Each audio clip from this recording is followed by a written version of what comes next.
Today, I see signs that you see in the disaster movies where the road starts cracking, and you're like, uh-oh, the whole earth is caving in, right? I don't, Jesus is right, he said this to me before. I don't know why I would ever be surprised by this.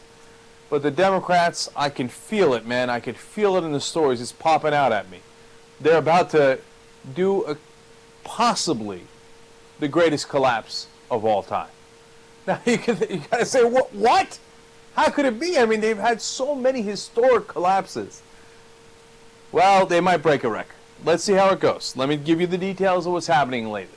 Democrats have drawn a tougher line. Let's move on. Come on. Schumer came out and made a speech today, and Harry Reid said that the Republicans were clueless. Now the reality. He also told Politico, quote, the issue isn't what we're willing to do, it's what the Republicans are willing to do. That's exactly right. Because the Democrats, who cares what they do? They're going to take anything the Republicans give them. So the issue isn't the Democrats. They'll give in, and they want a deal under any and all circumstances. The issue is, what will the Republicans decide to do? Even though, by the way, the Democrats control 2/3 of government. They control the White House and the Senate. But Harry Reid concedes, doesn't matter what we think. The only thing that's relevant is the Republicans. Fantastic! Great, so let's get started.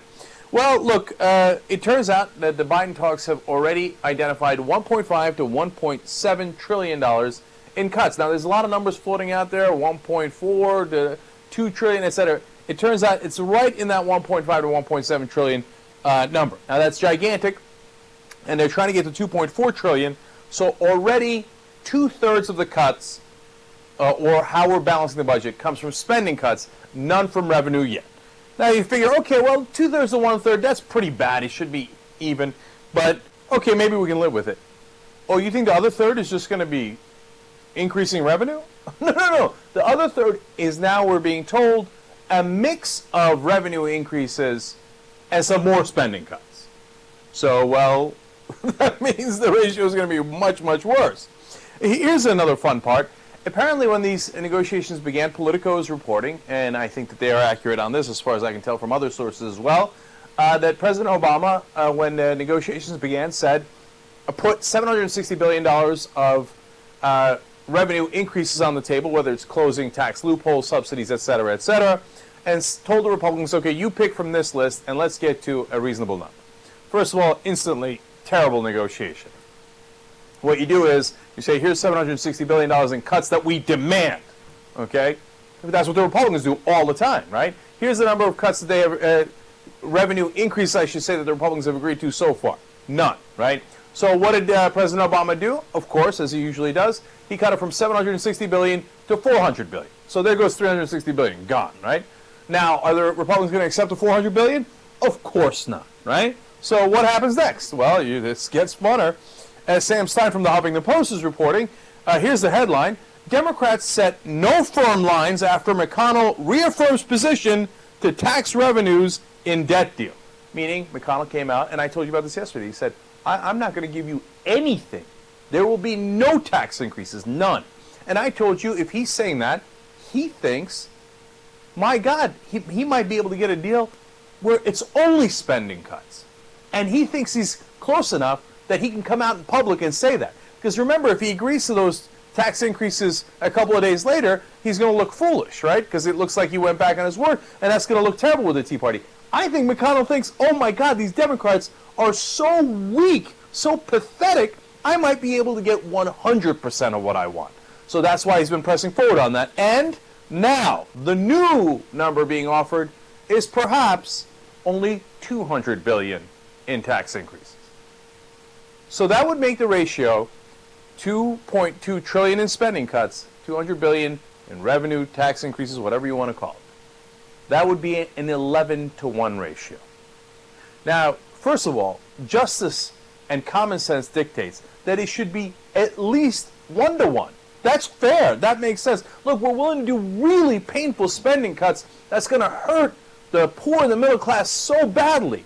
But okay, we got a budget problem, let's do it, okay? And I got Michael Steele today on MSNBC to agree to that before he realized what he was agreeing to. If you're willing to do the same amount of tax increases to the rich and to corporations and to take away oil subsidies, etc. That's fair. That's not where President Obama started. He said, his commission said, and he said in his speech, that it would be 3-to-1, 3 times as many spending cuts as tax increases. Why? Why? Well, that's because, well, again, we don't know whether he sucks at negotiation or he just is playing with the other side and he's playing good cop, bad cop, right? So here we go again. Now, that 3-to-1 was the starting point. Now it might be at 11-to-1. They asked a Democratic operative in Washington, well, what do you think about that? He says, that's not shared sacrifice. Democrats should be ashamed of themselves if they go along with a plan that undermines the core priorities Democrats have fought for during the last 50 years. Yeah, 50 years ago they were fighting for that. When's the last time you saw Democrats fighting for core priorities? All they ever do is cave in to these Republican priorities. Now, if you think all of that is bad, there's a new plan. Okay, it just keeps getting worse. Joe Lieberman, so you know it's bad. Joe Lieberman has come out with Tom Coburn on a so-called bipartisan plan. Bipartisan how? Who thinks Joe Lieberman is a Democrat? He's one of the most hardcore Republicans in the Senate. So they have conveniently come up with a plan to fix the problem here. How are they going to fix it? By cutting Medicare by $640 billion. And no, these are not cuts to the hospitals or the drug companies or anything like that. 95% of the cuts would go towards beneficiaries. That means you and I. That's the middle class, and that's what 95% of the cuts, and they're cutting Medicare. So now they're telling Democrats, no, it's okay. No tax increases whatsoever. We'll close the difference of the $2.4 trillion that we demanded by cutting Medicare more. That way you can't attack us politically for wanting to cut Medicare because you signed off on cutting Medicare. And we'll get to hurt the middle class even more, and the rich will pay none of their share. None. And that is a plan apparently being considered in Washington. It makes me want to vomit, man. I mean, look, they would raise your retirement age from 65 to 67. Out-of-pocket deductible goes up to $550. They would raise your premiums, and the list goes on and on. It is grotesque. So now the possibilities are that the Democrats, in a best-case scenario, take about $200 billion in tax increases, okay? Another possibility is that they fill in everything with just Medicare cuts, which is that would be the collapse of historic proportions. I don't mean in the U.S., I mean in world history. That would break any and all records for disastrous negotiations.